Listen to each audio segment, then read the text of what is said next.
the language that people who are in a position to provide support are using is important, even in a very simple sense, starting from the premise of how do you address a woman who is in that situation. Is she a survivor, or is she a victim? And that in itself, that beginning, initial contact, may determine the level to which that woman will open up and speak about issues and label things that would be helpful to her and to her child or children. Some of them, again, the survivor-centric mode of approach would say we have to be sensitive to how the individual wishes to be identified. Some women will want to be will experience themselves as victims, and it's very important to work with that. And then other women will actually not call themselves, not think of themselves as victims, but rather would actively reconstruct their experience in terms of surviving great odds. And in which case, it's really important to focus on that aspect of resilience and agency that the women bring, and actually to always focus on the agency rather than assume a kind of victimhood or victimization. The intersectional component, of course, is also very important. Again, not to make assumptions on the basis of what few facts one may have about the Ukraine or the culture, but to, in fact, try and respond to every individual in terms of their own needs and I guess in terms of their own narrative or how they conceptualize their experience. So these were some of the things that came up in that conversation and that seemed to connect that contemporary moment to the historical moment in my own research with women survivors of sexual violence during the Bosnian War.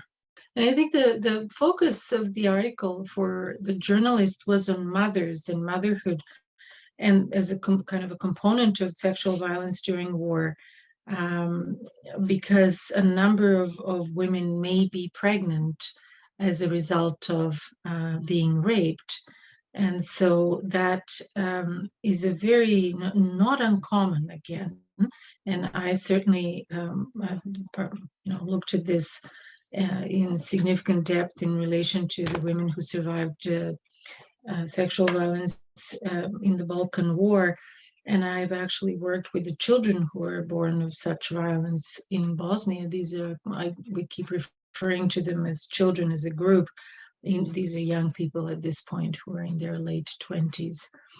So this is there is a particular complex dynamic in terms of support in the short term and the long term that is required when working with such populations. So, I mean, I guess in feminist terms, this stems from my own positionality and having to think about my own relationship to the material that I'm studying and the reasons why I'm studying it.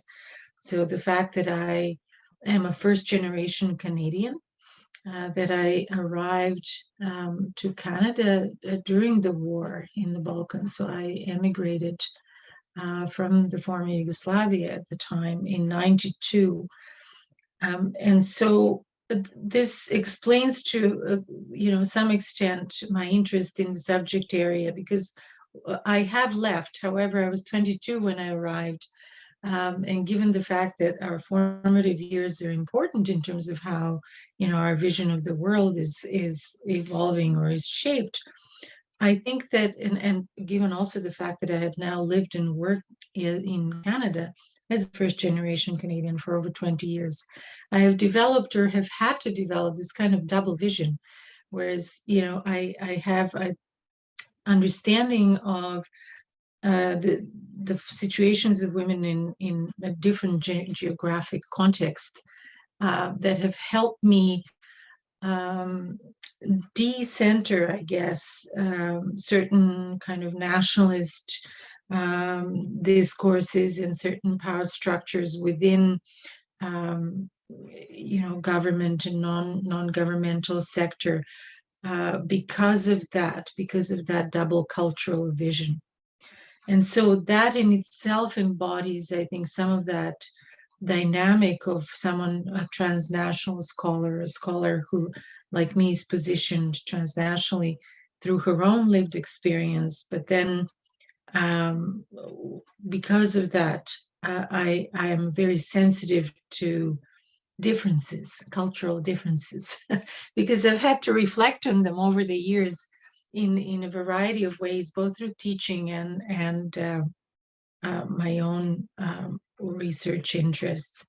And so at this point, it has amounted to something like a philosophy, almost an approach, this culturally um, informed approach to the subject matter.